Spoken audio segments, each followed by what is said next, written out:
Sihat-sihat. Selamat sejahtera, jawabnya sihat.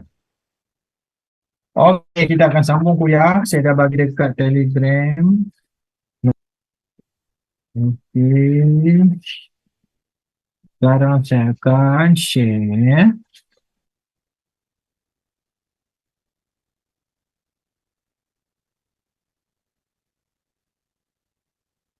Nampak tak? Nampak Prof, nampak. Nampak tak? Nampak Prof. Okey. Ini macam ni. Okey. Kuliah yang pertama tajuknya ialah learning teori ataupun teori pembelajaran. Bahan dalam bahasa Inggeris saya rasa faham lah sebab kadang kuliah ni kena buat untuk executive program. Jadi kita akan belajar tentang learning theories atau teori pembelajaran, tapi saya explain dalam bahasa Melayu lah. Jadi apa maksudnya teori? Okay? Ataupun learning tu. Jadi human are naturally inclined to learn. Manusia ni secara semula jadinya nak belajar. Macam kamu lah. Dengar kuliah ni semua. Dengar ke saya cakap ni? Dengar doktor.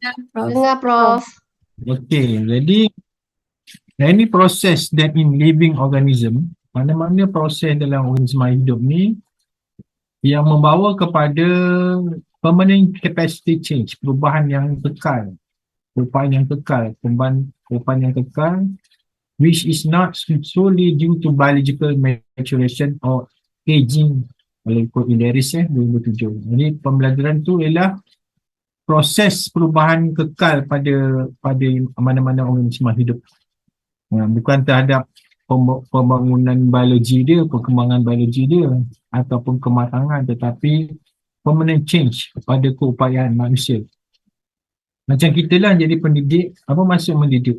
Melakukan perubahan tingkah laku kan yang kekal. Daripada tak faham jadi faham. Jadi mana-mana proses pembelajaran, bila kita mengajar, kita nak change the capacity of any student lah, pelajar kita. Mendidik ni mana perubahan tingkah laku. Perubahan, change kepada keupayaan tingkah laku dia. Bukan sebab dia berkembang menjadi orang dewasa. Tetapi secara semula jadinya, naturally dia berubah dari segi pemikiran, dari segi attitude, sikap tu. So learning is something human do from the moment of birth to their last days. Ini dalam Quran pun beritahu kan, daripada cradle, daripada baby lagi manusia tu belajar. Kalau siapa ada anak ke, tengok adik dia ke, daripada kecil lagi manusia tu belajar berjalan, belajar bercakap, belajar makan, belajar minum, sampailah ke hari tua dia, sampailah dia meninggal dunia lah. Dia akan terus belajar. Macam awak sekarang sedang belajar, dengar saya cakap ni, you are learning something lah about learning. So human learning is effortless if the materials to be learned is interesting. Kalau kita belajar, tak perlulah bersusah payah kalau bahannya menarik, bahannya relevan dengan proses pembelajaran kita, maka effortless lah, kuranglah kita bersusah payah. Kalau cikgu yang mengajar tu ada bahan dan ianya menarik dan ianya relevan dengan kehidupan, maka effortless lah. Tak payah susah-susah cara belajar dia. Jadi point yang keempat, lima human learning is effortless if the instruction is aligned with how human learn. Jadi proses pembelajaran manusia ni pun jadi effortless, kurang bukan effortless, kurang kena kerja lebih lah. Kalau pengajaran cikgu tu sejajar atau align dengan macam mana kita belajar. Okay. Ada orang belajar berani dengar, ada orang belajar kalau dengar je tak boleh, kena tunjuk, kena lukis, kena tulis. Ada orang dengar dan tulis, ada orang ulang balik, buat balik. Ada orang belajar sekejap, ada orang belajar lama, ada orang belajar berulang kali baru boleh faham. Jadi learning is effortless kalau cikgu mengajar tu dia punya cara dia, kaedah dia align dengan how human learn, macam mana manusia tu belajar. So human learning is cyclical, dia bukan linear, satu arah saja, Dianya dalam bentuk putaran, cyclic. Dia bukan linear. Cara macam tu je, dia berulang. Kita belajar fotosintesis sekolah rendah, kita belajar fotosintesis sekolah menengah. Kat universiti pun kalau orang biologi, dia belajar lagi fotosintesis kiparan dia. Faktor-faktor dia, kitaran krep, tindak balas gelap dan sebagainya. So it's a cyclical. Itu maksudnya. Benar. So, ada dalam pembelajaran nama dia outcome, hasilan.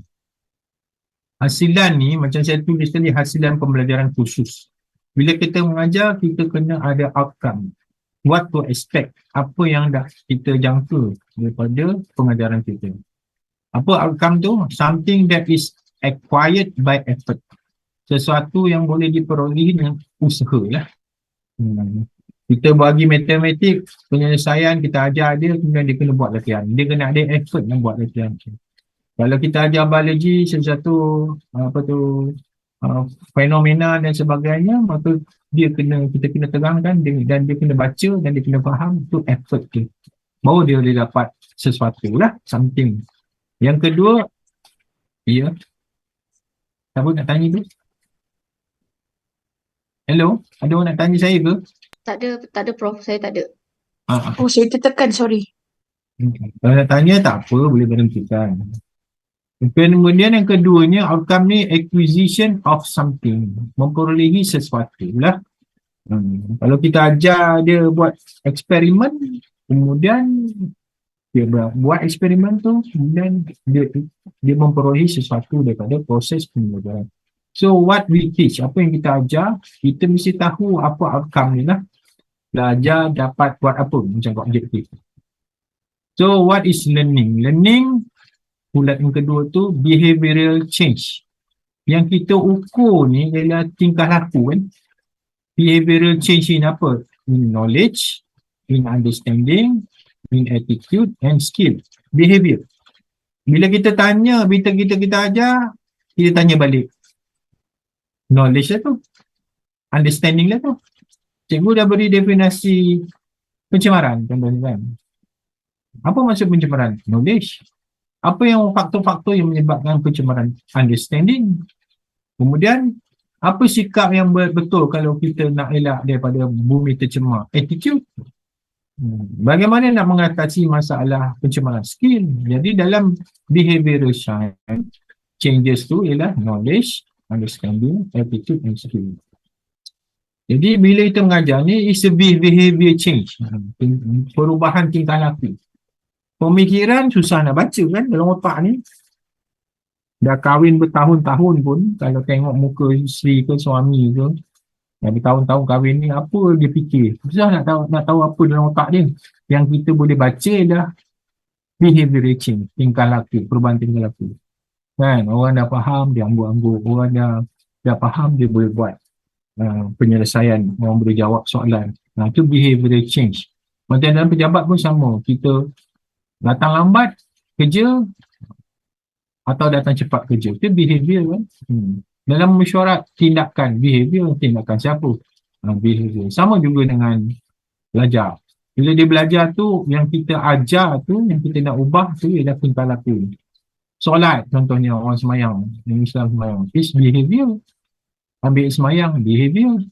Pergi buat haji, behavior. Kan? Orang pergi gereja, behavior. Tingkah laku. Duduk je, tak duduk. Yang kedua is dalam ni. Knowledge. Knowledge ni boleh dalam bentuk kognitif, dalam bentuk skill, gerak kerja. Orang nak sepak bola PJ, dah ajar, kemudian dia sepak, tendangan lirik, psychomotor.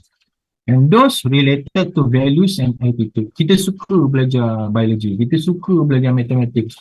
Kita rasa mathematics mudah. This is our values and attitude. Kalau kita rasa susah je semua, nilai kita, hidup ni susah, value kita susah, semua ni susah. Nah, that is value. Kalau kita letak pelajaran tu penting, orang nak nilai dia tinggi, maka orang akan bergerak ke arah itu. So that is learning. One is behavior changes, one is knowledge, skill, and values and attitude. So learning outcome can serve as a benchmark to measure success. Hasilan pembelajaran boleh kita jadikan tanda aras untuk ukur kejayaan sesuatu universiti lah. belajar tu, dia jadi doktor, belajar 5 tahun. Boleh tanda arah satu, nanti dia akan jadi doktor yang bagus. Kalau cikgu pun sama, belajar buat degree 4 tahun.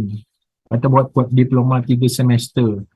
Jadi kalau boleh present tugasan dengan baik, tugasan setiap tusu-tusu tu dah disusun tu, boleh. Itu boleh measure kejayaan program tersebut lah, ataupun UKM lah, mesti.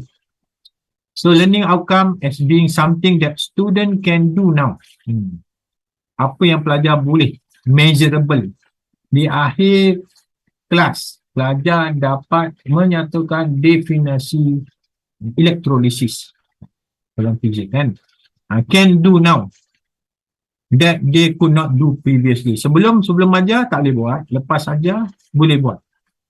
Can do previously are changes in people as a result of learning experience. Jadi kalau proses pengalaman pembelajaran tu bagus, daripada tak boleh buat jadi boleh buat, daripada tak faham menjadi faham, kalau faham menjadi lebih faham.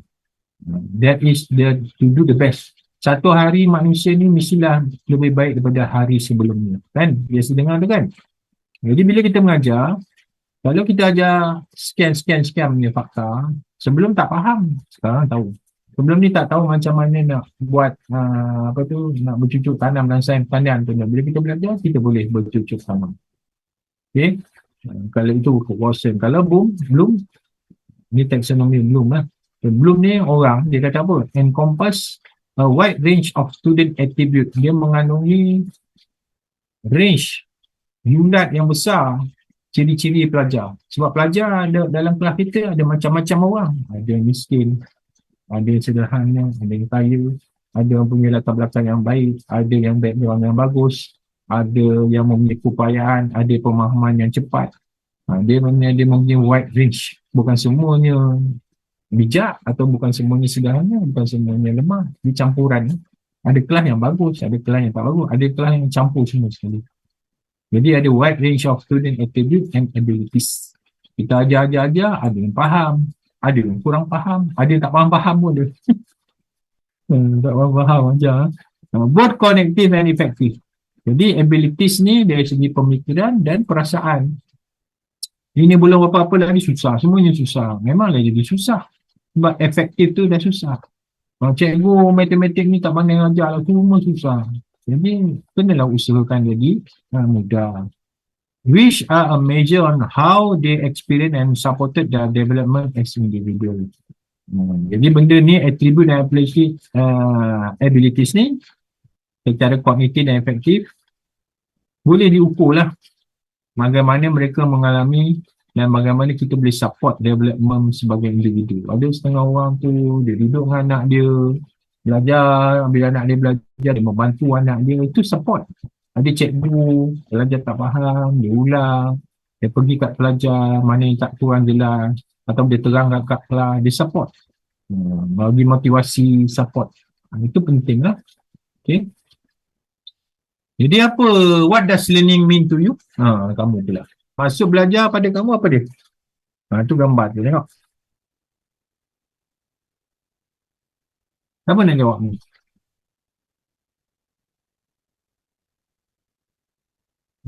Apa masuk belajar pada kamu? Mira. Ya, Prof. Mira, saya ingat nama Mira. Mira, apa masuk belajar pada kamu? Masuk belajar. Maksud dia apa? Bagi saya ialah pembelajaran ni satu perihal yang nak menguatkan, nak mencari ataupun menguatkan pengetahuan yang kita tak tahu. Macam for me, saya sambung diploma kos lain, and then kos lain, and then degree kos lain, and then tiba-tiba sambung di PLI. Sedangkan tiga-tiga kos yang saya ambil tu, tiga-tiga di luar bidang diploma saya. Degree awak apa? Saya diploma teknologi engineering. Degree saya ambil Bachelor of System Management. Lepas tu sebelum saya masuk di PLI ni, saya dapat offer master. Master of Science pula. And then saya nak terima dah offer tu, saya tiba-tiba dapat pula di PLI ni. Kan di PLI ni tak dapat. So for me, Learning is about belajar benda yang baru, Hmm. menambah pengetahuan yang baru. Lebih kurang macam tu lah. Setuju. Siapa pula yang jawab itu? Thank you, Prof. Okey, betul lah apa yang dia cakap tadi tu. Benda yang apa tu? Benda yang kita belajar ni ialah berkaitan dengan apa yang kita nak kuasai dalam satu proses pembelajaran tu lah. Tak kira lah, tapi basicnya ialah seeking for new knowledge, betul tak? Benda-benda baru, betul tak? Betul, Betul tak? betul, Prof. Betul. Betul. We want to improve ourselves, betul tak? Kita nak baiki diri kita supaya menjadi lebih baik dan boleh support kita punya kerjaya. Betul? Betul. Wardah. Apa maksud learning awak? Wardah Syafiqah. Saya nak dengar lah awak cakap. Kalau tidak, saya seorang je cakap. Apa maksud Wardah? Ada ke ni? Tengok ni. Tanya awak ni. Ya, doktor. Apa maksud learning? Belajar. Pembelajaran ni. Apa maksud dia untuk awak? Pada saya, learning ni apa yang kita nak belajar, tak kisah dari segi teknologi ke, pembelajaran dalam kelas ke, lagi benda tu kita tambah ilmu, selagi tu pembelajaran pada saya. Dia ada formal and informal kan. Formal learning Betul. dan tidak formal lah. Tidak formal macam kita tengok jalan-jalan, kita tengok kucing tak cukup makan. It's something yang kita boleh learn daripada situ, betul tak? Kita tengok Betul. kita learn, tengok benda, movie, kita tengok berita, we learn something. Itu non-formal. Sambil-sambil tu kita belajar sesuatu. Ada. Kita ni makan cukup, ada tempat lain tak makan. Betul tak? Betul. Jadi banyak cara kan kita boleh belajar. Betul tak? Secara formal ataupun tidak formal. Saya nak dengar lagi seorang lelaki. Muhammad Buhari, masuk belajar ni apa untuk awak? Buhari? Ya, saya. Ya, pandangan awak. Belajar ni maksudnya apa? Bagi saya, belajar ni benda satu yang penting bagi setiap manusia. Sebabnya apa-apa pun yang berlaku, nak buat apa-apa satu perkara, kita kena belajar. Kalau kita tak belajar, maksudnya kita tak boleh nak buat sesuatu benda tersebut. Betul lah tu. Jadi belajar ni, buat kata orang, belajar ni sampai ke liang lahat. Talibul ilmi ilal lahdi, Tu dia. menuntutlah ilmu sampai ke liang lahat. Hadis ke ayat Quran tu? Hadis. Itu Kata-kata. kata-kata Arab. Jadi every day, tiap hari kamu semua belajar sesuatu, betul tak? Ya, Belajar betul. dalam kehidupan lah. Orang yang hidup adalah orang yang belajar lah. Kalau orang tu dah tak nak hidup lagi dah, dia tak nak belajar apa-apa. So Ya. hari-hari budak belajar, anak-anak belajar. So you as a teacher, as a educators, you channel macam mana nak ajar budak-budak supaya dia mudah pengajaran dia. Jadi nampak tak ni? The percentage of dalam kehidupan kita. 14% pergi sekolah. 7,5 sampai 1,5 itulah yang pergi sekolah. Yang sebenarnya dalam kehidupan tu 14% dia pergi hidup berada di sekolah. Lagi 33% lebih kurang 1/3 tidur. Kalau dalam kelas ni tidur, tambahlah tu sleep tu, mungkin hidup dia penuh dengan tidur. 50% tidur, tidur bangun lambat. Lepas tu cikgu mengajar tidur, tambahlah kat situ. Saya tengah mengajar ni tidur, susah lah macam tu. Jadi selain daripada sekolah, kita juga develop learning daripada home and community. Mak bapak adalah cerminan ibu bapa, betul tak? Betul, Prof. Betul. Kita banyak belajar dengan mak ayah kita kan, cara dia bercakap, cara dia membawa diri, cara dia communicate. Kita dipengaruhi oleh mak ayah kita sebab kita banyak spend masa dekat rumah. 53% dengan komuniti masyarakat sekeliling kita. Kadang-kadang masyarakat mempengaruhi kita. Jadi banyak masa. Boleh tak mak ayah mendidik anak? Boleh kan? Kat rumah. Didik anak jadi lebih disiplin, didik anak basuh pinggan, didik anak bertanggungjawab, didik anak jaga masa, didik anak kepimpinan. Sebab banyak masa berada di rumah. Jadi kalau cikgu tu hari-hari buat buku rekod, baca ini, budaya tu wujud, betul tak? Budaya tu wujud. Jadi kalau awak ni hari-hari tengok TV je, anak awak akan ikut awak lah. Tapi kalau awak tu membaca, belajar, kalau orang Islam tu dia mengaji, jadi dia akan ikut lah. Sebab pengaruh dia sampai 53%. Jadi kalau dah sekolah 14%, jadi school need to develop ways to link classroom learning to other aspect of student life. Jadi bila kita mengajar, kita nak kaitkan dengan persekitaran ni. Kita kait dengan komuniti, dengan kaitan dengan kehidupan manusia tu. Jadi mudahlah proses pembelajaran tu. Ya. What best to enhance learning? Apakah yang terbaik untuk tingkatkan pembelajaran? Jadi senario pertama, student come to the classroom. Pelajar pergi bilik kerja with a preconception. Dia dah ada persepsi sendiri. Awal-awal dah dia persepsi. Conception sendirilah about the world works. Ada orang memandang dunia ni peluang budak tu. Ada orang anak nelayan, hari-hari tolong mak dia, ayah dia jadi nelayan, dia perception dia lain terhadap kehidupan ni. Ada orang mak dia berniaga kedai runcit, pergi berniaga di pasar, ada orang mak dia cikgu, mak dia poli. Jadi preconception tu dah ada, how the world works. If their initial understanding is not engaged, kalau dia punya pemahaman awal tu tak dilibatkan, lah. Kalau budak dah biasa tolong mak ayah berniaga, kira-kira duit, mudah tak kita ajar dia kalau penyiraan? Mudah tak? Sebab dah ada dah knowledge tu, initial knowledge, understanding dia dah ada. Budak dah tahu bercucuk tanam, budak dah duduk dekat keliling ladang kelapa sawit, budak dah tahu pasal tangkap ikan. Jadi senang kan? Benda-benda understanding dah ada awal tu dengan new concept and information that are taught. Jadi kalau kita boleh engagekan, kaitkan dengan apa yang dia faham, maka mudahlah kita, budak tu nak belajar konsep-konsep baru atau maklumat baru. Or they may learn them from the purpose of a test but revert to their preconception. Mungkin dia belajar tu untuk tujuan peksa.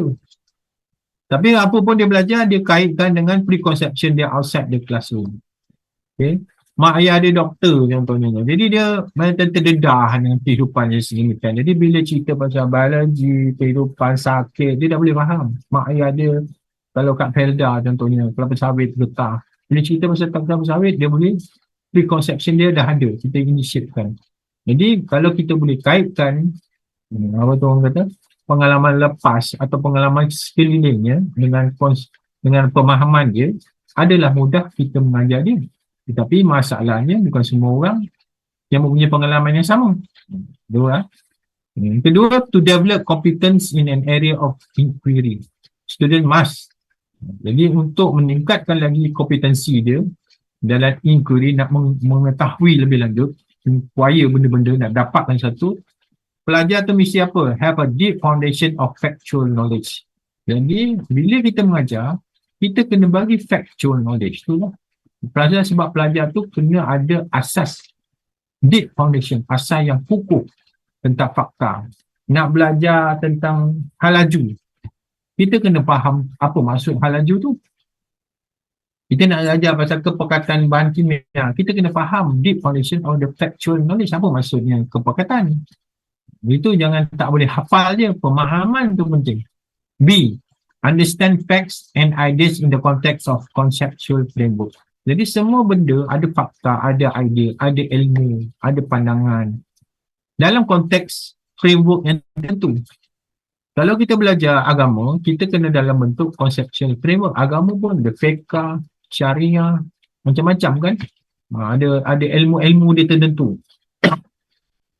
Dalam kimia pun ada ilmu tertentu yang kita kena kuasai. Jadi conceptual framework tu kita kena faham. Macam kita buat thesis kita lah, betul tak? Kita kena ada conceptual framework, rangka konsep. Rangka konsep kita tentang apa? Kalau macam bidang saya, tentang kepimpinan. So saya kena ada rangka konsep yang faham tentang kepimpinan. Barulah saya boleh buat research pasal kepimpinan sebab saya punya conceptual framework jelas. C, organize knowledge in ways that facilitate retrieval and application. Knowledge ni bila kita bagi, Dia simpan dalam otak pemikiran kita. Kemudian kita retrieve balik, nak ingat balik. Kemudian kena apply pula. Masalahnya kadang-kadang kita faham, nak retrieve tak boleh. Tak boleh nak ingat. Kemudian nak apply tak boleh. Contoh, ingat tak masa kita buat final year project dulu? Kita belajar apa tu? Kaedah penyelidikan, betul tak? Kita ajar measurement, kita ajar pengukuran dan penilaian. Tapi bila kita buat research, kita nak apply, kita dah buntu, betul tak? Macam mana nak pakai mode median, macam mana pakai apa tu, ANOVA, nak pakai analysis of variance, kita tahu benda tu, tapi nak retrieve balik, nak apply dalam research kita jam, betul tak? Sebab kita tak selalu gunakan benda tu. Sama macam belajar mathematics, betul tak? Operasi tambah okey, operasi tolak okey, operasi pecahan pecahan dah tak boleh nak bayangkan benda-benda kan. Itu sebab fizik, kimia and math ni jadi susah kan pada kita sebab nak retrieve dan apply. So, yang ketiga, a meta-cognitive approach to instruction can help students learn to take control of their own learning by defining learning goals. Jadi meta-cognitive ni fikir apa yang kita belajar, fikir apa yang kita sedang buat. Jadi cara dia ialah macam mana?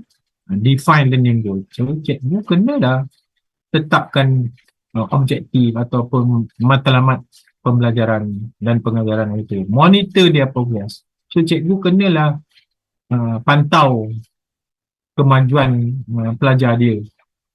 Kemudian predict outcome. Boleh jangka lah.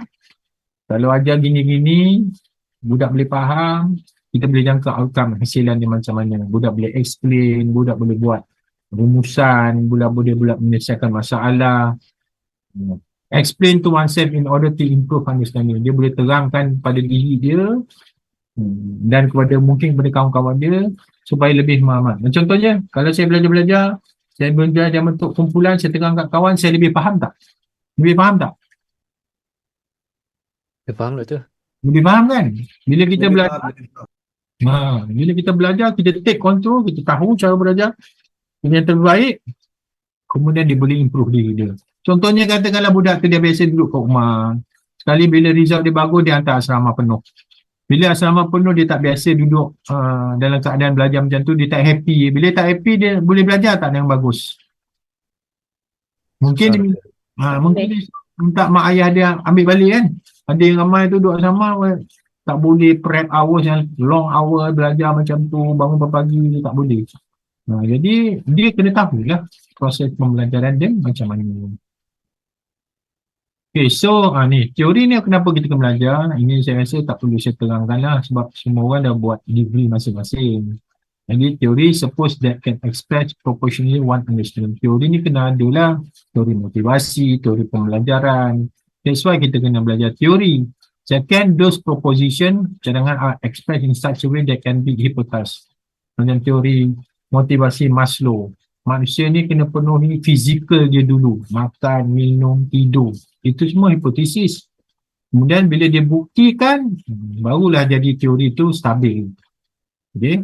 Third, the interpretation of the test and experience can be examined critically by others in light of the data. Contohnya teori pembelajaran. Bila kita belajar menggunakan bahan yang boleh merangsang kita belajar, maka pemahaman kita lebih baik. Dan daripada situ kita menunjukkan bahawa bila orang lain buat uji teori itu akan dapat data yang lebih kurang sama dengan kita lah. Jadi fourth, although it is desirably to make one theory as well as embracing as possible. Jadi kita kena peganglah kepada teori-teori dan kita kena belajar. Sebab daripada teori yang orang dah uji, yang terbukti, konsisten dan boleh generalize, kita akan dapat pemahaman yang baik lah. It is often necessary to be satisfied with small scale and rather tentative and provisional theoretical position. Kita belajar teori-teori yang banyak, yang kecil-kecil ni supaya kita boleh faham keadaan macam mana kita nak faham manusia lah. Fifth, therefore, the growth of knowledge lies in the constant formulation of assumption. Cikgu matematik garang, itu assumption, betul tak? Contoh lah. Tapi kita kena buat lah uji kaji supaya datang teori. Betul ke teori yang mengatakan cikgu matematik garang? Ada cikgu matematik tak garang, betul tak? Jadi kita itu assumption tu andaian saja. Kalau andaian tu boleh dibuktikan, maka jadilah teori. Betul lah cikgu matematik garang. Kalau tidak, tak bolehlah jadi satu teori. Dia hanya jangkaan saja. Andaian saja. Belief pun sama kan antara masyarakat di satu lokasi dengan belief dia dengan yang lain tak sama. Jadi belief ni kadang-kadang betul, kadang-kadang tak betul, kan? And it is kepercayaan. Belief ialah kepercayaan. And it is criticism of this in the light of evidence. Jadi orang nak bukti. Biasanya lah kalau kita belajar teori, kita uji, buktinya sama ke tak? Okay. Ini seperti mana yang dia mengatakan oleh Thomas di tahun 2007. So, the group of predication that bring forward proposal in order to find the reason. Contoh kita belajar sesuatu. Kita dapat satu proposal lah, cadangan untuk dapatkan reason why event take place. Mengapa dunia sekarang panas? Luar panas. Kenapa? Lapisan ozon menipis ke? Atau fenomena El Nino ke? Kan? Jadi itulah why, the reason kenapa panas.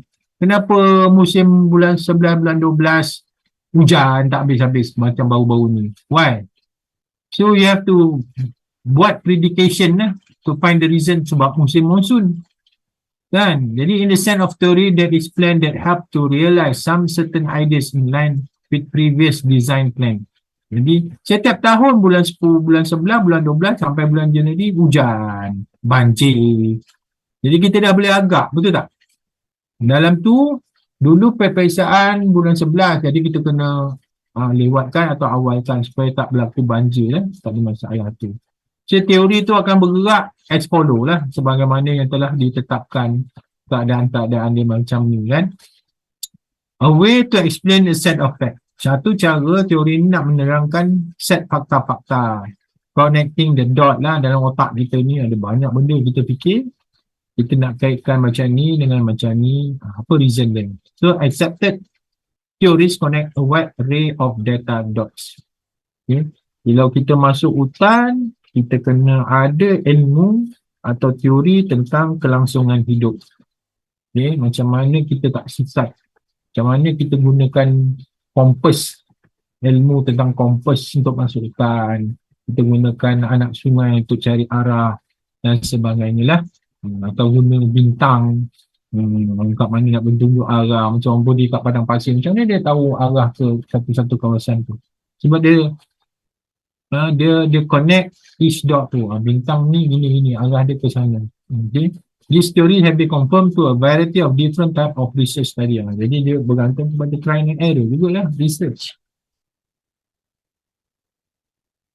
Okay. Jadi kita ada neurological learning theories yang melibatkan otak. Ada teori learning theory yang melibatkan behavior, tingkah laku. Okay. Neuro ni saraf dan otak. Kognitif ni pemikiran. Learning theories. Ada yang humanistic, kemanusiaan learning theories. So inilah membawa kepada learning theories yang banyak-banyak. Ada kategori neurological, ada teori behavioral, ada kognitif dan ada humanistic. Ini contoh-contoh kelompok ni. So kita pergi satu-satu. Behavioral learning theories. Kenapa kita kena belajar ni? Sebab nanti kita fahamlah anak murid kita belajar macam mana. Ini antara yang famous lah. Nama dia behavioral view of learning. Siapa yang perkenalkan? Ivan Pavlov.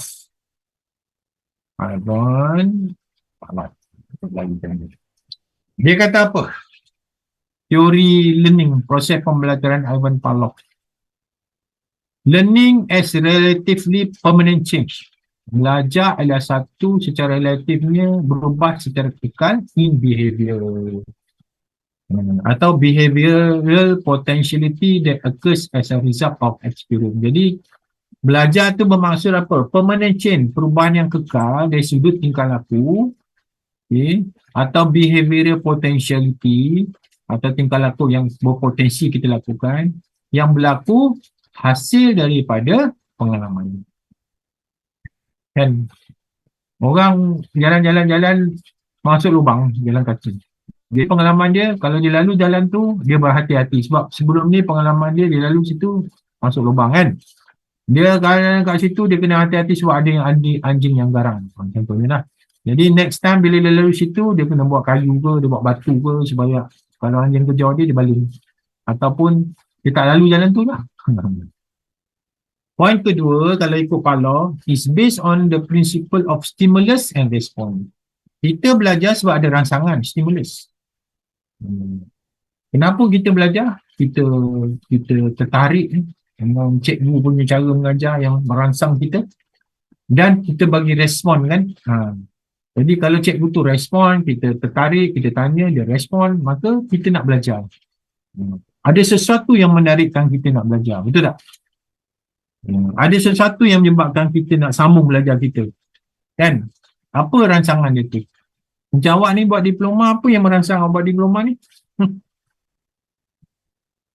Sebab nak jadi Ha. tenaga pengajar, nak jadi guru. Kenalah ada rangsangan kan? Awak minat kan? Awak terangsang kan nak belajar ni, buat diploma ni. Betul? Sebab awak ada benda yang merangsang. Saya tak tahulah apa yang merangsangkan awak. Macklin. Awak apa yang merangsang awak nak belajar buat diploma ni? Halo Ustaz.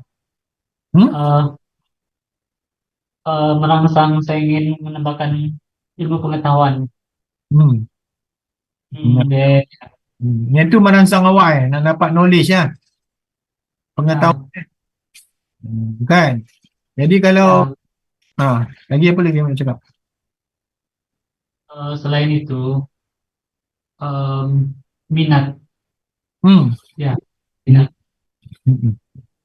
Kalau saya interview budak-budak undergrad nak masuk pendidikan, sekarang semua kena interview kalau nak masuk pendidikan. Kan saya tanya, kenapa nak jadi cikgu? Macam-macam jawapan ada. Minat, mak ayah cikgu.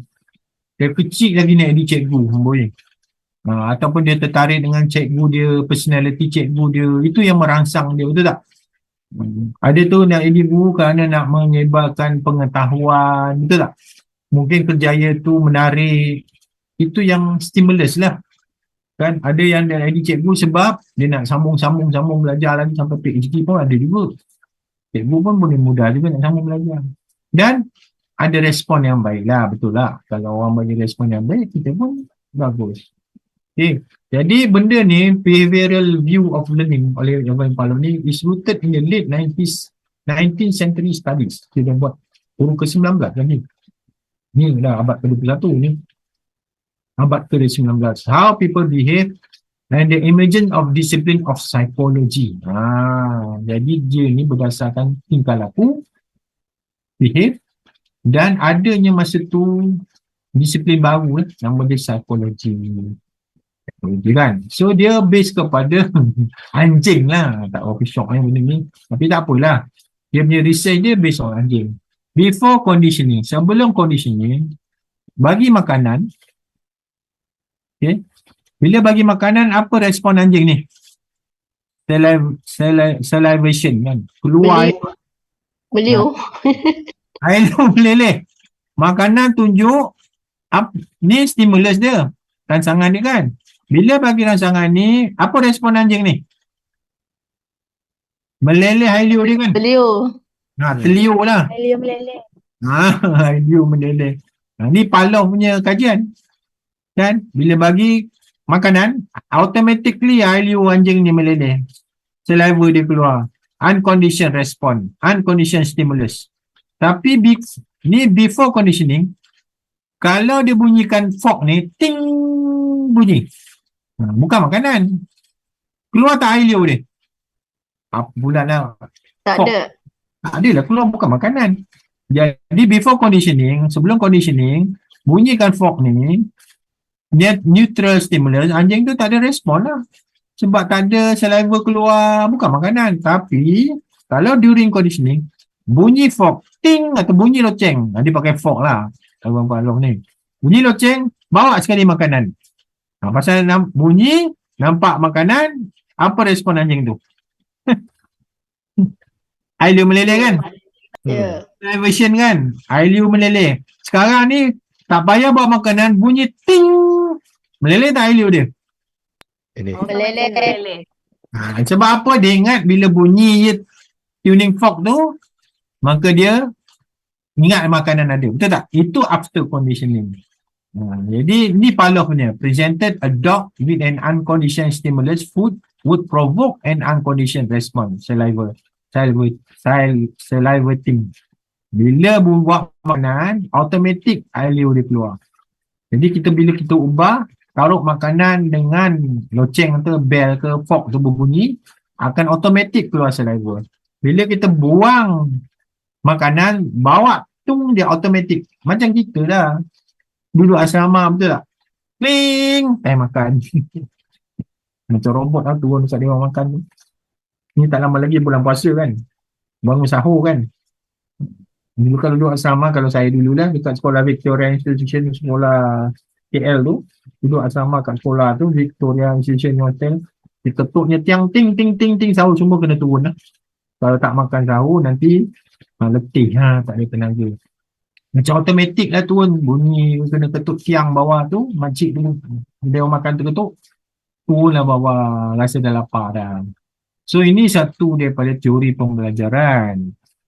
Dia guna anjing, contoh anjing ni lah. Berlaku tak pada manusia? Conditioning ni boleh berlaku dekat manusia. Boleh. Sebenarnya makhluk hidup kan, anjing pun makhluk Tuhan juga. Dia pun melalui proses. Macamlah kat sirkus kita tengok kan, betul tak? Kat sirkus kalau dulu, ada lagi ke sirkus sekarang? Ada. Ada? Ada Prof, ada. Ada. Kalau kecil-kecil dulu, kalau sirkus datang tempat, excited lah tengok gajah, boleh buat sesuatu, dia belajar, dia menari, harimau, beruang tu semua. Inilah proses pembelajaran dia. Kan? Jadi binatang pun sedang buat sesuatu. Kalau dia diberi ganjaran tu, stimulus tu, sama macam manusia juga. Kalau ada benda yang stimulus, maka dia akan seronok, ada respon untuk belajar lah. Okay, cuba kita baca ni pula. Situasi ni. When Karen sat for her numeracy test, cuba baca. She started to panic. Bila dia nak ujian mengira ni, numeracy ni, she started to panic and fled the room in tears, menangis. Lari daripada bilik tu. When the teachers asked her what happened, she explained that her mind had gone a complete blank and she was unable to focus. Dia tak boleh jawab on the question. When the teacher went through the question with Karen face to face, cikgu bantu dia secara bersemuka. It was clear that she knew the answer and her excellent result in other tests demonstrated she was not afraid of that result. But she clearly have a phobia of numeracy test. Sama tak masuk dia kat sini? Siapa boleh terangkan apa yang berlaku ni? Siapa boleh terangkan? Mimi, Terangkan bahasa Melayu ke, Prof? Saya tak faham. kan saya terangkan tadi, Karen duduk untuk ujian mengira. Tak ada bahasa Melayu. Ini memang dia orang bagi dalam bahasa Inggeris. She started to panic.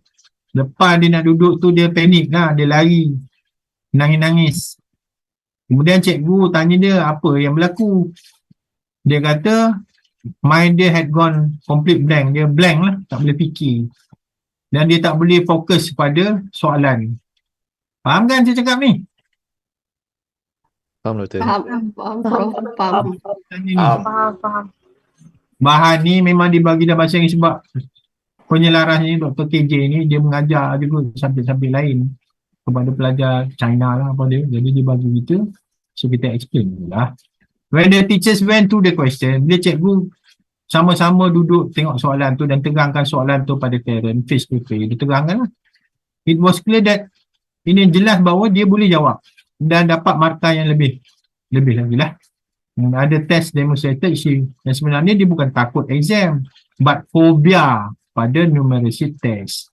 Daripada awal lagi macam anjing tadi, dia takut pada ujian pengiraan. Takut matematik, senang cakap.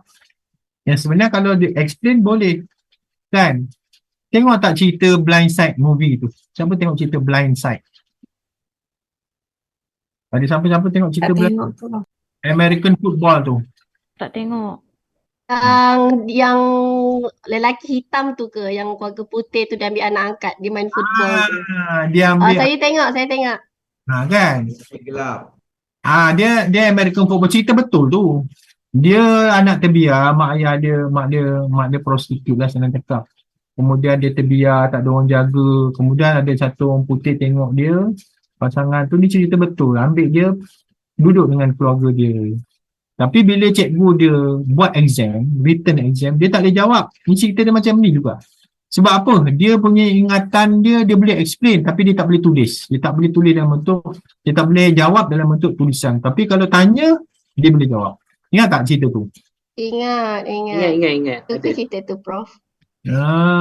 Blind side. Maknanya bila ajar dia tu, dia kena bagi penjelasan, kena bagi penerangan. Apa yang sebenarnya nak terang kat sini ada kaitan dengan Pavlov punya teori tadi lah. Kan? Bila benda tu dah set kat otak kita, kita rasa susah, maka susah dia. Ada setengah orang, dia boleh jawab soalan tu tapi bukan dalam bentuk numeracy test yang macam ni. Pengukuran. Dia kena apa betul? Cikgu kena jelaskan dia. Kalau dekat luar negara ni memang macam tu. Dia ada cara take exam tu berbeza-beza. Okay? Blind side tu agak siapa nama pemain bola sepak terkenal tu, dia jadi kaya raya dah kan dia sekarang kan, dia main American football kan. Betul. Ya, betul. Ada banyak lagi lah macam cerita siapa nama ni, yang budak dialeksia tu, cerita Hindustan tu apa, Tahrir Zamempar. Amir Khan. Amir Khan. Cerita tu sampai bawa UNESCO kat Paris tau. Nak menunjukkan bahawa ada budak-budak yang perlukan cikgu yang special lah basically, yang memberi ruang untuk proses pembelajaran. Dia baca tulisan terbalik semua kan. Cerita tu kan. Ya betul. Jadi budak-budak macam ni kat sekolah kita ada yang budak-budak yang macam ni. Kan berbeza-beza ni. Jadi macam mana kita mengajar dia saja. Okay, deal with someone fear of subject, okay, by removing their negative response. Jadi bila kita mengajar, jangan sampai budak ni takut dengan subjek kita. Sebab dia akan jadi negatif. Dia akan jadi negatif respon kepada subjek tu. Kalau tadi macam anjing tadi kan, dia bukan bagi makanan. Dia bagi benda yang menakutkan dia. Apa jadi? Setiap kali orang nak bagi makan, dia akan lari. Betul tak? Macam contohnya awak bagi makan, lepas tu awak pukul dia. Apa respon dia nanti? Negatif, betul tak? Dia tak percaya dengan awak lagi, betul tak? Betul. Betul, Prof. Jadi, getting them to examine the root cause of their negative feeling toward the subject. Macam kita dah, semua susah, subjek ni susah, fizik susah, kimia susah, math susah. Dan sebenarnya kita kena hilangkan negative feelings toward the subject lah. Bukan ni susah, kita kurang faham, tidak faham lah. Jadi kalau malang jugalah kalau kita mengajar menyebabkan budak tak suka subjek kita mengajar tak betul, atau kita ni terlalu garang sampai budak tak faham pun jadi faham lah. Nak cikgu kata faham tak, garang lah. Orang pun tak berani cakap tak faham, betul tak? Jadi making them aware of the relevance of that subject, memastikan mereka sedar bahawa subjek itu relevan kepada kehidupan mereka. Mengira, membaca, menulis relevan tak pada mana-mana subjek? Relevan betul. Kemudian semakin lama kita belajar di sekolah menengah, semakin banyak benda yang kita kena pelajari kan. Jadi kita kena pastikan bahawa subjek itu ialah relevan untuk kehidupan mereka. Taking out the menace about failing test. Ni kalau fail aja, selalu fail, budak pun akan give up, betul tak? Jadi kalau tak berjaya kali ni dalam ujian, give some easy task lah. Cikgu boleh bagi yang lebih mudah sikit tugasan tu supaya dia boleh capai. Kalau kelas yang tak berapa pandai, aktiviti dia kenalah rendahkan sikit. Kalau budak yang pandai, tak bolehlah bagi yang terlalu mudah, nanti dia cepat habis. Jadi kita kena tahu level pelajar kita. Okay. Kalau dia selalu fail, mungkin terlalu susah apa yang kita bagi kepada dia tu. Jadi kita kena kenal pelajar kita. Building up the intensity of task gradually. Jadi bila kita mengajar daripada mudah ke susah, daripada senang ke sukar, daripada benda maujud ke kompleks, kepada benda yang abstract. Jadi kena build intensity tu. Macam kita angkat weight, mula-mula angkat dumbbell 5 kali, tangan kanan, kemudian tangki 5 kali, dan lama-lama 5 kali tu dah mudah. Kita tingkatkan lagi 10 kali kanan, 10 kali kiri. Itu intensity lah. Jadi bila kita buat tu, belajar konsep dulu, belajar daripada mudah ke sukar, macam tu. Making sure that you are generous in your praise. Jangan kedekut untuk memuji. Syabas Muhammad apa ni? Muhammad Ashraf, syabas, pujilah. Budak kan suka kena puji, betul tak? Tanya. Betul. Wah. Jangan kedekut nak bagi pujian. Sebab manusia ni suka dipuji. Kalau mak masak kat rumah tu sedap, mak masakan tu, happy tak mak kita? Happy. Kalau suami kita bawa balik benda makan, terima kasih kerana bagi, sedap ni beli kuih ni. Macam tu lah. Sebab manusia ni basically dia suka dipuji. Kalau selalu kena herdik je, kena maki dia, kena marah, suka tak orang? Tak suka. Doktor. Tidak suka. Jadi kalau kita suruh budak buat sesuatu, bila dia pandai buat, kita kena puji lah. Syabas kumpulan ni. Tahniah Mastura Hanis kerana berjaya buat ni dengan baik. Pujilah. Sebab dengan puji tu, confident dia meningkat tak? Meningkat, Doktor. Meningkat. Yang kutuk dia, bodoh tak boleh. Awak ni bengap lagi tak boleh. Kena bagi motivasi kepada dia. Awak tak berapa clear, tolong cari lagi bahan. Tolong bantu kawan awak ni. Kalau kita bagi negatif, maki hamun, lagilah dia tak nak duduk dengan kita. The next one, proses pembelajaran, nama dia operant conditioning. Conditioning operant. Iaitu oleh B. F. Skinner, nama orang ni. Dia buat pada tikus. Rat presses lever. Tikus tekan tombol lever tu. Okay. Bila dia tekan, dia akan di reward with food, bagi makan. Ini positive reinforcement. Kalau dia tekan je lever tu, ada dalam tangkar dia tu, dia tekan je. Bila dia tekan je lever tu, tombol tu, dia akan diberi makan. Jadi apa yang rat ni kaitan? Rat will associate lever with food and repeat process. Jadi tikus tu akan kaitkan dengan tombol tu, lever tu, tekan tu dengan makanan. Bila setiap kali kita ulang, dia tekan, kita beri makanan. Tekan, dia beri makanan. Jadi itu positive reinforcement.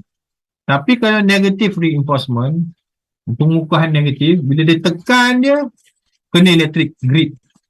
Macam electric shock. Kan? Bila dia tekan lagi, punish with electric shock. Jadi, tikus tu akan mengaitkan bahawa grid atau tempat tekan tu ada kaitan dengan sakit dan dia akan avoid. Betul tak? Dia tak nak tekan lagi. Betul tak? Sekali dia dah kena, dia tak nak buat lagi lah. Ini tikus. Manusia pun sama juga. Kalau kita reward dia dengan positive reinforcement, dia akan repeat. Kalau dia dengan negative reinforcement, apa akan jadi pada dia? Dia akan lari daripada situasi itulah. Itu B.F. Skinner punya operant conditioning. So, positive reinforcement, pengukuhan positif. Good behavior, tingkah laku yang baik, boleh, can be encouraged, boleh digalakkan by offering rewards. Bagi pujian, verbally.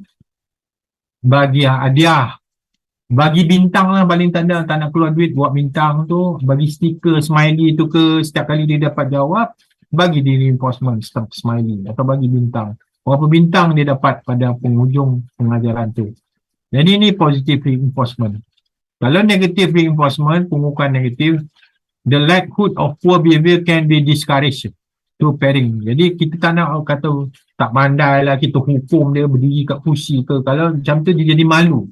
Dulu boleh, masa zaman saya sekolah dulu boleh kena rotan public training, sekarang tak boleh. Sebab apa? Itu negative reinforcement. Kalau kena rotan kat dalam dewan sekolah semua orang tengok, apa jadi pada kita? Malu kan? Kemungkinan kita dah nak pergi sekolah lagi. Jadi macam mana cara dia untuk negative reinforcement? Pairkan dia dengan budak yang bagus. Tu pairing. It with unpleasant consequence. Jadikan dia satu situasi yang baik lah. Kalau kita bagi denda lagi, lama-lama dia tak nak datang sekolah. Kita kena tarik dia lah. In classroom, only offer reward for good behavior. Kalau dia tak buat benda bagus, janganlah reward dia. Kalau dia buat benda yang baik, tingkah laku baik, baru bagi dia reward. Betul, hadiah, pujian. Bagi sesuatu yang menggembirakan dia. Okey, awak dah buat kerja siap. Saya bagi rehat 3 minit. Macam tu. Atau puji dia, syabas kumpulan ni tanya. Okay. Jadi, only threaten punishment for bad behavior. Kalau dia bertingkah laku yang tak bagus, kita bagi dia punishment. Contohnya, buat kerja rumah, tambah lagi 5 soalan. Atau diri kat tepi sana tu. Sebab ganggu kelas. Okay. Ataupun boleh beritahu mak ayah dia. Threaten dia lah. Saya awak buat jahat lagi, saya akan telefon mak ayah awak. So, positive reinforcement has a lasting effect than negative reinforcement. Kalau Bates, dia kata, pengukuhan positif kekal lama kesan dia. Berbanding dengan pengukuhan negatif. Jadi, kalau orang tu kita selalu buat bagus, kita puji, kita bagi satu-satu macam anugerah kan, anugerah cemerlang, anugerah mata pelajaran, pelajar terbaik, pekerja terbaik. Kadang kita pergi Pizza Hut mana-mana kita tengok pekerja terbaik. Apa dia punya kesan dia lama tu sebenarnya berbanding dengan negatif reinforcement. Okay, itu tadi behavior. Ada soalan tak behavior tadi? Ivan Pavlov dan Skinner kan? Ya, Doktor. Okay, yang kedua punya kelompok yang kedua nama dia cognitive learning theory. Teori pembelajaran kognitif. Apa dia teori pembelajaran kognitif? Okay. Ini dia. Basic understanding. Based on the principle that information is actively processed inside the mind. Benda yang kita masuk, info-info ni semua masuk kat pemikiran kita. Secara aktif punya proses yang berlaku. Sekarang saya sedang mengajar pun awak sedang memasukkan apa maklumat-maklumat dalam pemikiran. Mungkin awak catat kat mana-mana. Okay. Jadi information tu, maklumat yang kita bagi atau kita terima tu, dia akan secara aktifnya proses di dalam kotak pemikiran, in our mind. So behavior modification, modifikasi tingkah laku takes place by searching. Modifikasi tingkah laku atau perubahan tingkah laku berlaku dengan mencari hubungan yang wujud antara various bits of information, sikit-sikit maklumat yang berbeza-beza ni. So kita dapatkan maklumat sedikit, dapat maklumat daripada sana, kita baca buku dapat maklumat, kita dengar cikgu cakap dapat maklumat, kita bincang dengan kawan dapat maklumat. Jadi behavior tu kita dapat perolehi melalui maklumat yang sedikit-sedikit ni. Kemudian berlakulah perubahan behavior kita, modifikasi tingkah laku. Contohnya, masa kecil-kecil dulu nak pakai baju pun tak pandai kan? Lutang ni tak pandai kan? Jadi cikgu akan ajar, mak akan tunjukkan. Betul tak? Bila mak tunjukkan lama-lama kita pandai. Macam nak, toilet training kan? Nak ajar anak daripada tak pakai pampers untuk pergi buang air dalam bilik air. Lama-lama bila mak ajar, dia pun pandai pergi, bila nak terkencing pergi bilik air, ada poti dia kan, ataupun dia buang dekat dekat dalam bilik air tu ada tempat buang air dia untuk budak-budak ni. Lama-lama tak perlulah lagi pakai pampers lah, sebab lama-lama dia faham lah setiap kali dia nak kencing atau buang air besar dia pergi toilet. Itu behavior modification lah. Lama-lama dia pandai buka baju, pakai baju, buka seluar, pakai seluar. Daripada tak tahu, kita ajar dia, tunjukkan, dikaitkan dengan hubungan di antara satu maklumat dengan maklumat yang lain. So, yang ketiga, learning is a process of gathering all the relevant pieces of information. Jadi, proses pembelajaran ni bermaksud satu proses mengumpul maklumat-maklumat yang relevan Kumpulkan until they begin to form a complete picture. Dia menggambarkan keseluruhan gambar yang menyeluruhnya tentang sesuatu perkara itu. Mungkin cikgu ajar matematik lebih gambar, kemudian bila subjek tu, pengajaran tu semakin suka, maka kita dapatlah gambaran secara keseluruhan tentang sesuatu. Macam tubuh badan kita ni, kita belajar sebahagian aja tubuh badan, kita belajar pada tulang, kita belajar pasal otot, kita belajar pasal organ-organ jantung, paru-paru dan sebagainya. Maka bila kita dah belajar semua tu, organ pertumbuhan, baru kita boleh faham tentang sesuatu tubuh manusia, tubuh fungsi macam mana. Jadi tak belajar semua sekali, kita kena belajar konsep dulu, dapatkan maklumat. Okay. Sometimes basic understanding tentang ni, cognitive ni, learning cognitive ni bergrow from dissatisfaction, ketidakpuasan with the behavioral approach. Kadang-kadang terbentuk hasil daripada ketidakpuasan tentang tingkah laku. Behavioral outcome of developing potential. Berlaku kerana kita tak puas kepada apa yang kita boleh lakukan. Macam orang sukan kan. Dia lompat tinggi. Mula-mula 1 meter. Kemudian tak puas hati. Dia belajar lagi teknik-teknik yang lagi baik lagi. Dia boleh naik 1.5 meter. Kemudian dia tambah lagi ilmu-ilmu tentang macam mana nak buat force barrier frog, lompat tinggi. So dia naik lagi sampai dia berjaya pecah rekod. So dia hasil pembelajaran tu kerana ketidakpuasan terhadap pencapaian dia. Maka dia dapat knowledge baru, dia belajar dengan cikgu, belajar dengan coach.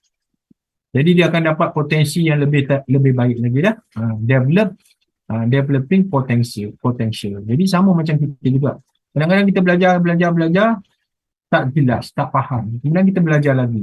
Kita cari cara lain pula belajar tu. Kita buat soalan-soalan. Contohnya lah. Maka daripada situ kita faham. Maka kita dapatlah ubah tingkah laku supaya kita membentuk potensi yang lebih baik lah. Okay, tadi cognitive learning theory. Okay, antara yang famous ialah Piaget learning theories. Ini ialah cognitive lah ni. Ini nama orang ni, Piaget ni nama orang. Piaget ni saya rasa orang Perancis ni ya, learning theories. Dia kata apa? People construct knowledge as opposed to receiving. Yang sebenarnya manusia ni membina, construct pengetahuan berbanding dengan menerima saja. Kalau menerima dia boleh hilang, lupa kan. Tetapi sebenarnya bila kita bina pemahaman dalam otak pemikiran kita, kognitif kita, maka senanglah kita memahami satu. Itu sebab kadang-kadang cikgu ajar formula, lepas tu bagi soalan lain dia tak boleh jawab.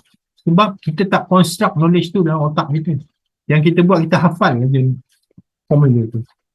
Bila cikgu tukar soalan sikit, tak boleh. Jadi kalau Piaget ni dia kata, dalam proses pembelajaran yang Piaget kata, dalam teori dia kata, manusia kena construct knowledge. Bina pengetahuan. Propose 4 stages of development. Dia kata dalam pembelajaran ada 4 tingkat pembangunan. Iaitu sensory motor. Sensory motor ni learning take place through touch and feel. Manusia belajar daripada sentuh dan rasa. Daripada kecil lagi mak ayah kita sentuh belai kita, itu sensory motor.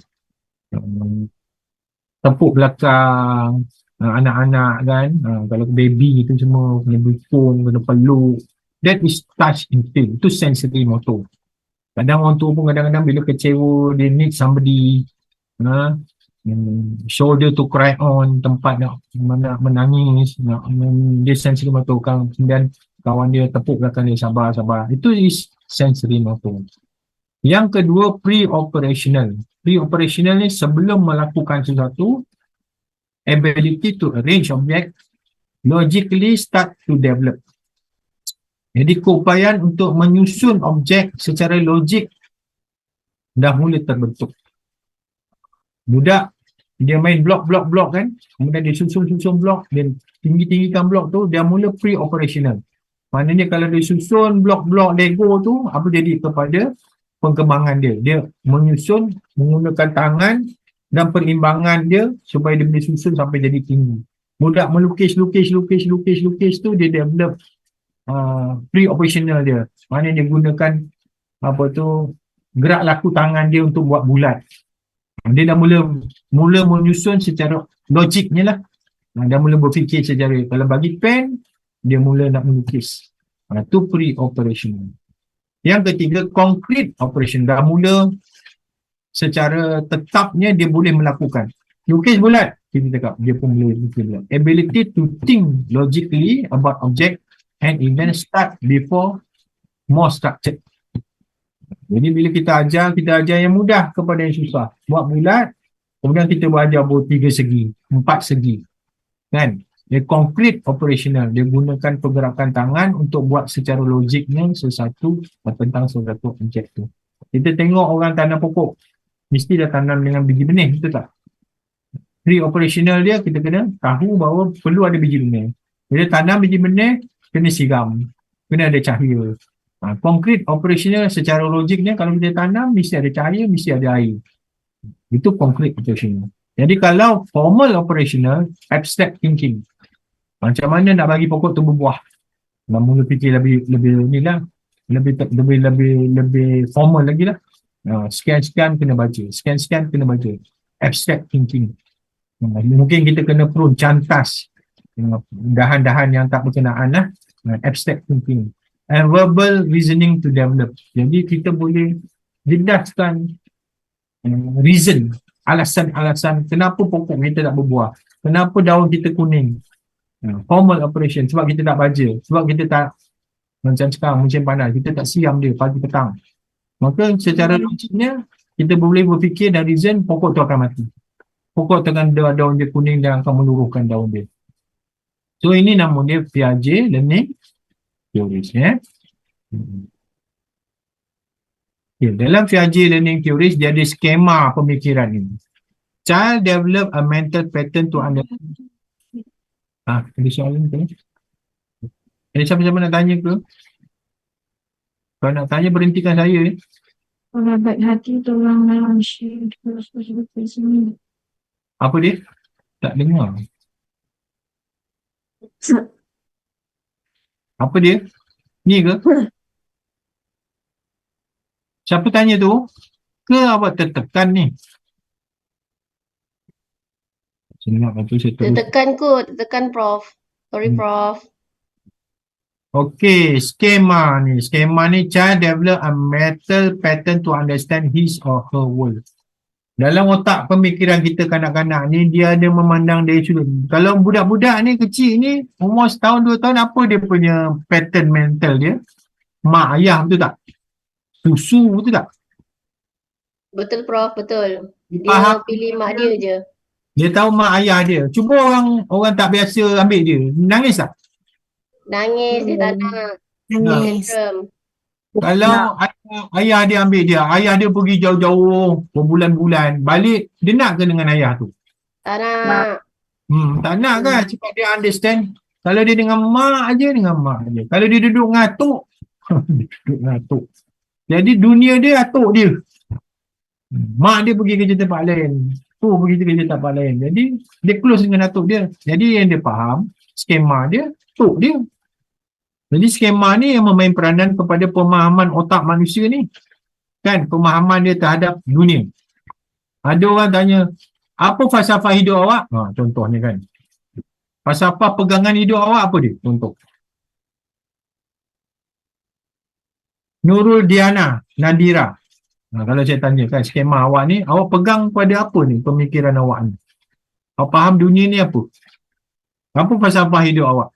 Nurul Diana Nadira. Ya, Prof. Skema yang pemikiran awak tentang kehidupan.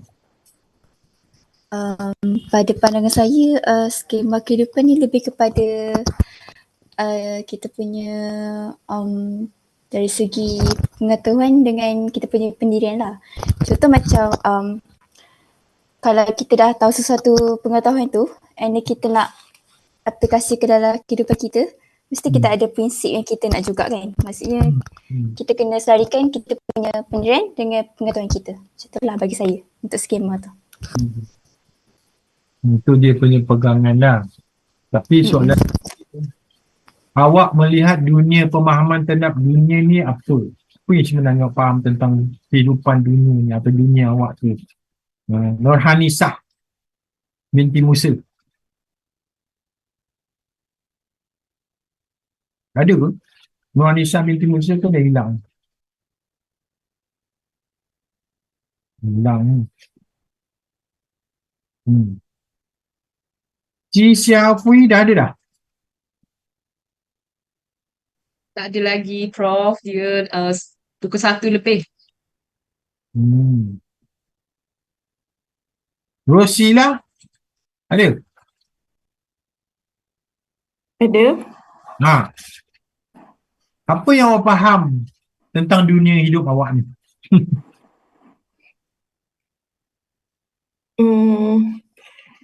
Kehidupan seharian apa yang kita lakukan. Mengikut apa yang kita belajar tu lah. Awak ni lebih kepada apa pegangan awak ni? Pemahaman awak tu lebih kepada apa tu?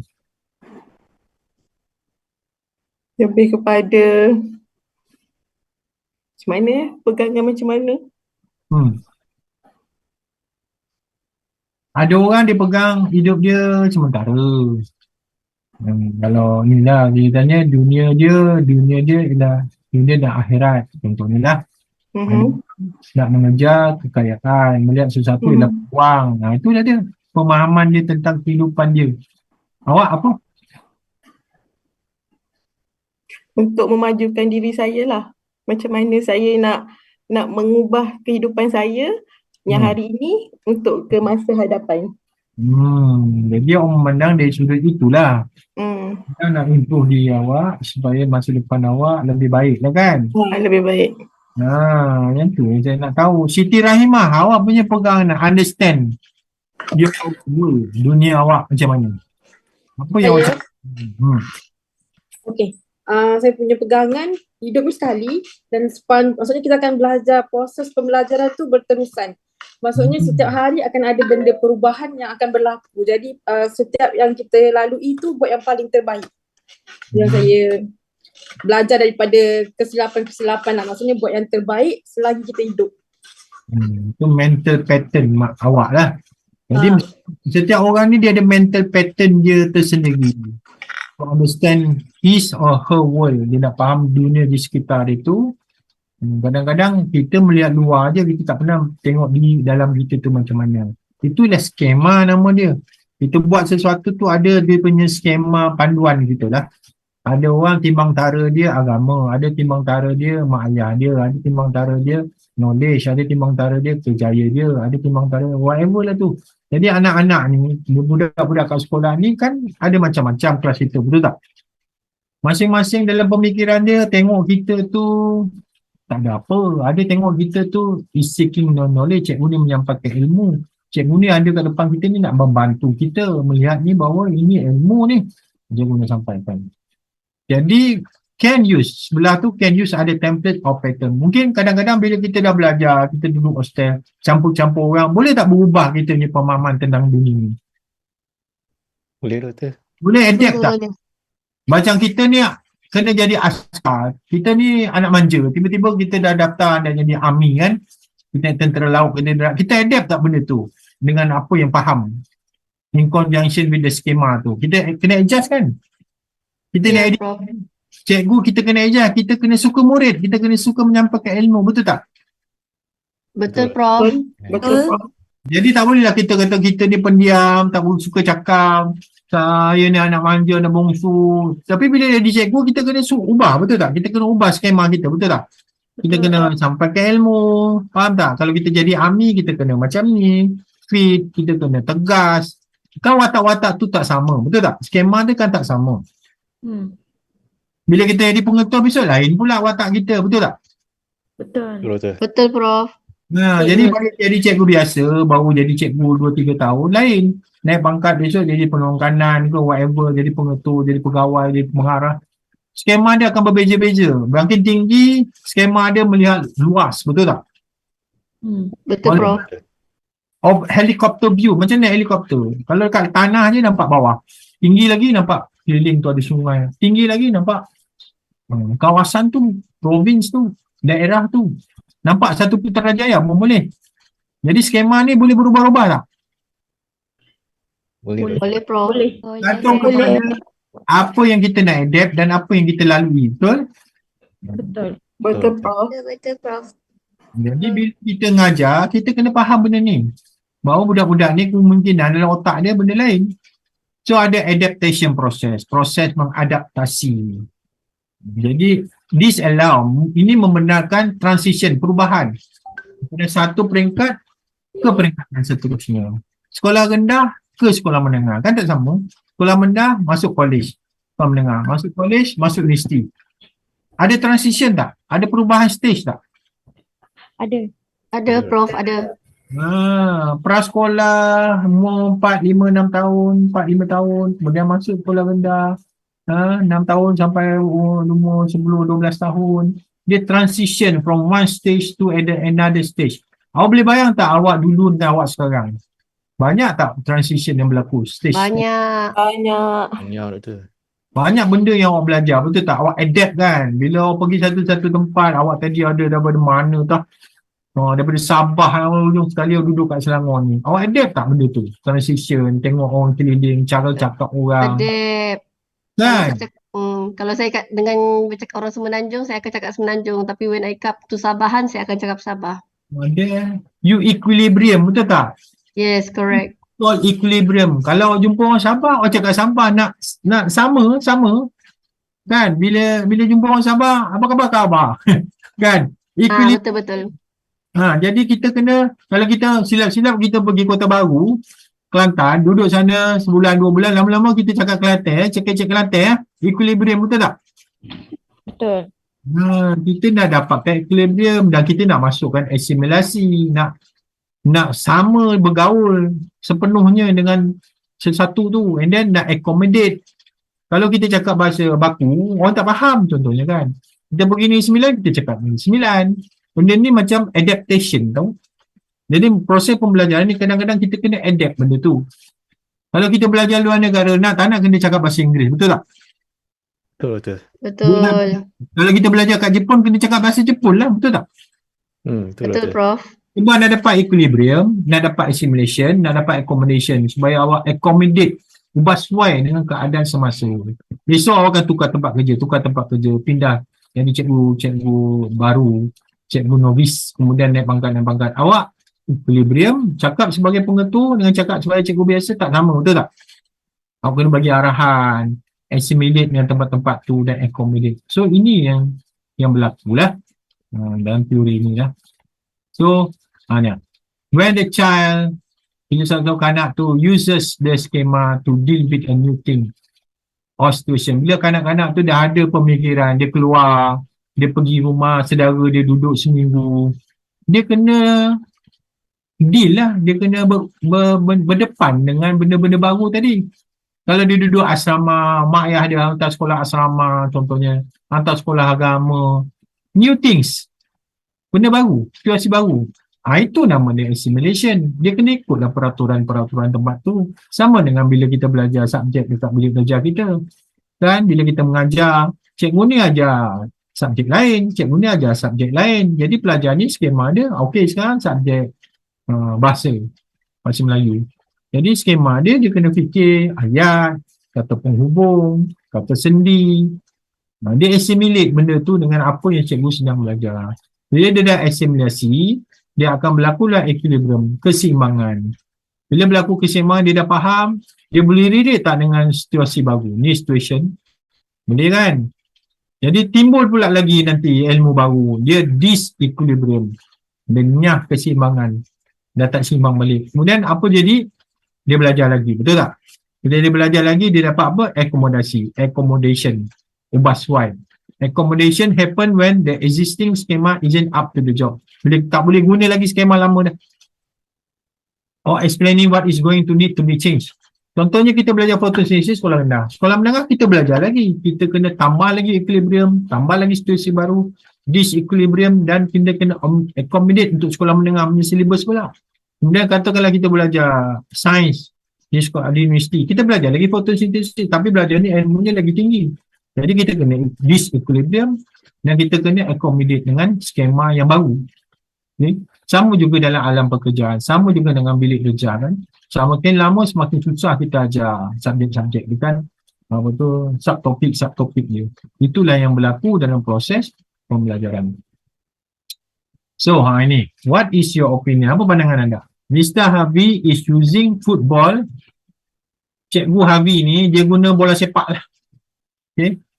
As a way of getting young people with behavior issues to engage in the learning process. Cikgu Harvey ni guna bola sepak, permainan bola sepak untuk mengajar budak-budak, young people yang ada masalah dengan isu-isu mengenai behavior, tingkah laku. Mungkin tak disiplin dan sebagainya lah. Sebagai satu cara untuk dia engage, untuk libatkan dalam proses pembelajaran. Saya ulang lagi sekali. Cikgu Harvey guna permainan bola sepak untuk libatkan budak-budak, pelajar-pelajar dia yang mempunyai isu-isu tingkah laku supaya mereka ini dapat dilibatkan dalam proses pembelajaran. So, he organised a six-a-side competition. So, dia buatlah satu pertandingan 6-11. Pertandingan 6-11 bola sepak, in which the winning team has a penalty shootout. Jadi tim yang menang akan dapat penalty shootout, tendangan penalty against each other. Jadi tim yang menang lawan menang, tim ini menang lawan menang dapat penalty shootout. Yang menang dengan menang lah, with a prize for the individual winner, yang akan mempunyai hadiah untuk pemenang individu. Danny ni, nama pelajar dia Danny. One of the players, salah satu pemain yang suffered mempunyai Asperger syndrome, yang goyang-goyang tu lah. Asperger syndrome kan. Asperger ni nama orang, syndrome. Dia macam tak boleh duduk diam, benda-benda yang bergoyang-goyang macam tu. His cognitive development was below that of his peers. Dia punya pembangunan kognitif pemikiran dia rendah daripada kawan-kawan dia. Dan dia ada masalah untuk bersosial dengan kawan-kawan dia. Had difficulty in socializing with others. Tapi si Danny ni, walaupun dia ada penyakit Asperger syndrome ni, dia ni sangat suka. He was very passionate about football. So apa kata, Mr. Harvey walaupun dia ada penyakit, dia letakkan si Danny ni, Mr. Harvey put Danny ni in a team with some real hard knocks. Dalam permainan bola sepak yang agak ganas lah.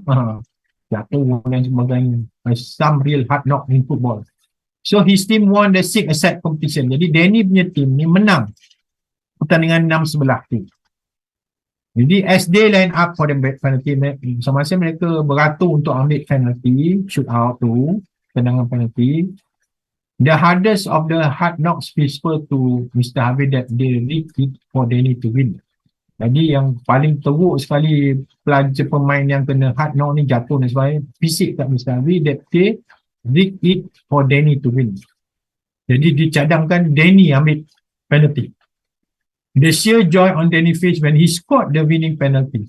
Sekali Danny yang berpenyakit tadi, Asperger syndrome tu, score penalty, and the emotion of his mother telling Mr. Harvey he had never had friends. Danny ni selama-lama ni, dia cakap dengan mak dia, dia tak ada kawan sebenarnya, tapi kawan dia yang satu tim bola tu confident dengan dia, so dia ambil penalty dan penalty tu masuk. Who did that for him before something Mr. Harvey will never forget. Cikgu ni tak boleh lupa peristiwa ni. Faham tak? Jadi pelajar kita ada tak yang berpenyakit yang lemah macam ni? Ada tak? Ada. Kan? Realitinya bukan semua orang cergas, betul tak? Tapi kalau diberi peluang, diberi keyakinan oleh kawan sendiri, apa jadi kepada pelajar dan mak dia lah? Pasal Danny dia happy sangat kan? Share joy on Danny face. Apa jadi kepada budak yang lemah tadi, diberi peluang, diberi keyakinan oleh kawan-kawan dia, dan cikgu pula buat aktiviti yang boleh melibatkan dia. Apa jadi kepada keyakinan dia, proses pembelajaran dia? Akan ada ambil interest lah. Lebih bersemangat. Semangat hidup dia lebih kuat lah. Jadi lebih confident. Jadi basically dekat luar sana tu, dekat kelas kita yang kita akan mengajar, ada tak budak macam ni? Akan ada. Mungkin akan ada. Ada, ramai. Ada budak lemah, ada budak penyakit, ada budak sakit jantung, ada budak asma. Tapi kita kenalah ambil kira benda tu dan libatkan mereka, betul tak? Bukan kita ketepikan dia, betul? Budak yang lemah, kita boleh ketepikan dia, kita put dia sebagai satu pulau, asingkan dia. Tak bagi dia peluang. Lama-lama dia jadi apa? Budak-budak ni kita asing, kita tak libatkan dia, kita tak bina keyakinan diri dia. Jadi dia baik ke atau dia makin teruk? Dia akan benci masyarakat. Dia akan rasa left out. Yes. So as a teacher, you must understand this. Bahawa dekat bilik belajar kita, ada macam-macam budak yang kita patut bagi peluang dan spend masa. Bukan kita nak laju habis silibus saja. Habis silibus tu satu perkara. Tetapi yang kita buat ni ialah kita mendidik. Are you teaching, are you educating them? Awak mendidik ke awak mengajar? Pendidik kan awak ni kan? Educators kan? Cikgu ni lah educators kan? Mendidik kan? Mendidik means apa? Bagi peluang kepada orang lah untuk mengubah tinggal apa. Faham tak? Pendekatan macam mana kita patut lakukan. Itu sebab kita kena belajar teori ni. Faham ya? Tak faham? Boleh tanya lah. Faham. So macam mana nak apply Piaget teori ni dalam kehidupan kelas kita dan sebagainya. Remember, ingat tu. People react differently to learning. Manusia atau pelajar kelas kita ni atau manusia lah, apa-apa manusia, dia berbeza-beza reaction dia terhadap proses pembelajaran. Mungkin kerana umur, faktor umur. Kan? But at what stage they are at in their cognitive development. Jadi manusia ni kadang-kadang badan dia besar, tapi pemikiran macam budak-budak pun ada. Jadi yang penting ni bukan saiz, bukan umur, tetapi cognitive development ni, pembangunan. Ada orang nampak umur kecil tapi matang cepat. Ada tak? Ada doktor. Ada umur banyak tapi macam budak-budak. Tapi it's not the age, tapi what is happening kepada pemikiran dia yang kognitif ni. Itu yang memberi. Ada tu boleh jadi ketua, boleh jadi pemimpin, boleh jadi leader yang baik because dia punya cognitive development dia berkembang dengan baik. Kan? Ada setengah tu gifted ni budak kan. Kecil tapi fikir macam budak universiti kan. Sekolah rendah je. Itu yang ada dekat UKM tu. Pemata pintar. Gifted ni budak kan. And then kedua, some learners will flourish. Ada orang belajar ni, dia berkembang, berjaya dalam group working whereas dia perlu bekerja dalam kumpulan. Baru dia boleh faham. Baru dia boleh berkembang, flourish. Berkembang lah, mekar. Kalau dia bekerja dalam group. Dan whereas others may need more to one support. Ada tu perlu malu kan. Dia kena secara individu pula. Dia punya belajar dia. Kalau cikgu nak datang, kalau dia tanya, dia tak nak tanya depan orang ramai. Dia jumpa cikgu. Itu one-to-one support. So, balance your time so that you can cater all of your student needs. Jadi awak kena balance. Bila awak jadi cikgu, awak kena balance. Ada orang boleh buat kerja kumpulan, ada orang tak boleh buat kerja kumpulan, tak reti. Jadi kena balance tu. Kadang-kadang buat kerja individu, kadang-kadang buat kerja kumpulan. Yang ketiga, encourage student to learn from each other and emphasize that everyone will have something to offer in the respect. Galakkan belajar untuk belajar antara mereka satu sama lain. Faham? Convince them that failing is something doesn't make them loser. Kalau gagal tak semestinya kalah atau loser. Ada orang gagal banyak kali baru boleh berjaya. Banyak orang yang macam ni kan. Ini gagal sekali dah feel loser. Gagal lah seluruh hidup dia. Kadang-kadang orang belajar daripada kegagalan. Important part is that is what they learn from the experience. Daripada kegagalan tu apa dia belajar? Fail sekali, lepas ni buat balik. Apa kita belajar daripada failing? Proses kegagalan tadi. Tak berulang kesilapan. Belajar dari kesilapan, baiki kesilapan, lagi apa lagi? Awak boleh bayang tak dulu masa kat sekolah ada budak lemah sekarang dah jadi berjaya, ada tak? Ada. Ada orang pandang rendah. Jadi jangan pandang merendah anak murid awak ni. Maybe one day dia boleh berjaya. Pada ketika itu dia gagal, tapi pada ketika lain dia improve diri dia baiki diri dia, belajar sesuatu, dia menjadi lebih berjaya lagi. So jangan underestimate student awak. Faham? Jadi acknowledge effort as well as achievement. Jangan kejayaan, tapi usaha tu penting. Dan usaha tak dapat, okey lah sebab dah usaha. Ni kadang-kadang budak ni dia yang bagus. Okay? Yang budak yang berusaha pun dia tak capai pun satu pengorbanan, satu kejayaan untuk dia lah. Okay.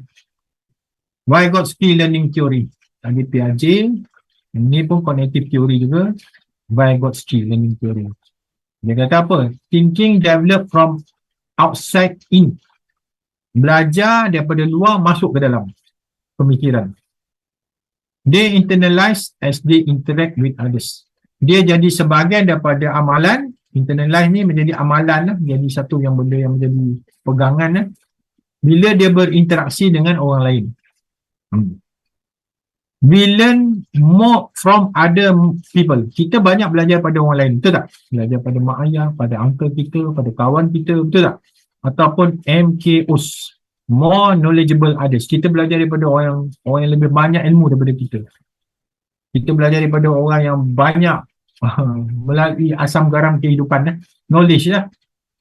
Jadi banyak knowledge, lagi suka kita pada dia, betul tak? Jadi scaffolding, pengukuhan. Scaffolding ni macam kita buat bangunan, yang besi-besi yang scaffolding yang memegang bangunan tu. Apa yang memegang pembelajaran kita? Satu, build interest, binalah minat. Bina minat and engage with people. Libatkan diri dengan orang. Jangan takut nak jumpa orang. Sebab kita akan belajar daripada orang ramai. So aktiviti dalam kelas kita biar dia bercampur, bertanya, membentang, berkomunikasi, engage with people. Break a task into smaller sub-task. Jangan bagi task tu besar macam tu, pecahkan kepada sub-task kecil-kecil, tugasan yang kecil-kecil. Use MKOs to support people. Gunakan orang yang lebih mempunyai ilmu, budak pandai tu libat dengan budak yang kurang pandai tadi dalam grup tu, supaya boleh support budak-budak yang kurang pandai. Model possible ways of completing tasks which they can imitate. Kadang-kadang kita ulang-ulang balik supaya dia boleh tiru. Imitate ni tiru. Macam Thailand kan dia buat jam, golek, dia tiru lah. Jadi tiru tu jadi macam original. Kadang-kadang kita kecil-kecil kita tiru perbuatan mak ayah kita, imitate mereka macam mana. Kalau kita suka membaca, kita imitate mak ayah kita, suka baca novel, suka baca buku. Jadi bila dalam lama selalu tiru, kita akan dapat internalize. Macam baca Quran juga kan. Ustaz ajar tajwid, bacaan macam ni. Kita tiru, kita ikut, dengar. Maka lama-lama kita jadi mahir. Okay. So, one model for the ZPD, Zone of Proximal Development. Daripada student can warna biru, bergerak ke kanan, Proximal Development. Pembangunan yang proximal, yang bagus. Kepada student can. Jadi kalau student tak boleh buat dengan student kan, gabungkan, jadilah Zone of Proximal Development. Perkembangan yang baik. Tak boleh buat, belajar dengan budak yang boleh buat. Gabungkan, duduk dekat-dekat, buat dalam pendidikan, maka kita akan dapat proses pembelajaran Zone Proximal Development. Okay. Last ni, sebelum kita break. Critical perspective, I want to hear from you. Vygotsky plays a lot of importance of the role of community. Vygotsky tadi kata kepentingan peranan komuniti dan budaya dalam proses pembelajaran. What do you think about his critic who argue that the theory does not recognize that individual can rise above social norm based on their ability to bring about personal development? Vygotsky kata kepentingan pembelajaran ni ialah pada komuniti dan budaya. Kepentingan proses pembelajaran pada komuniti dan budaya.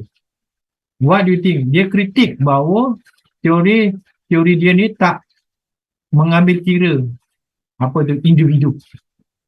Betul ke?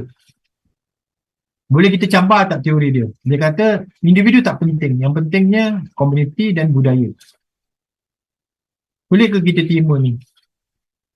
Dia tak ambil kira individu untuk meningkatkan dalam masyarakat berpandukan upayaan untuk meningkatkan pemahaman individu. Jadi dia kata masyarakat, dia kata budaya. Individu tak penting. Betul ke ni? Tak betul. Jadi maksud dia individu pun penting. Sebab individu pun ada hak untuk buat pilihan dia sendiri. Individu pun ada hak. Individu pun boleh belajar pada kadar dia sendiri. Itu pasal ada pembelajaran tak arah diri. Betul? Pembelajaran tak arah diri, kita set kita punya proses pembelajaran. Itu individu. Kita buat modul contohnya kan. Itu individu. Kita buat modul, kita duduk, pembelajaran mastery, pembelajaran penguasaan. Kita buat, baca-baca-baca, kita jawab soalan. Itu individu. So, boleh tak individu bangunkan pemahaman ataupun pembelajaran dia sendiri? Jawapan dia? Boleh kan? Bukan setakat persekitaran saja. So saya berhentilah sebab dah dekat 1 lebih nak zuhur. Kita sambung balik lah ni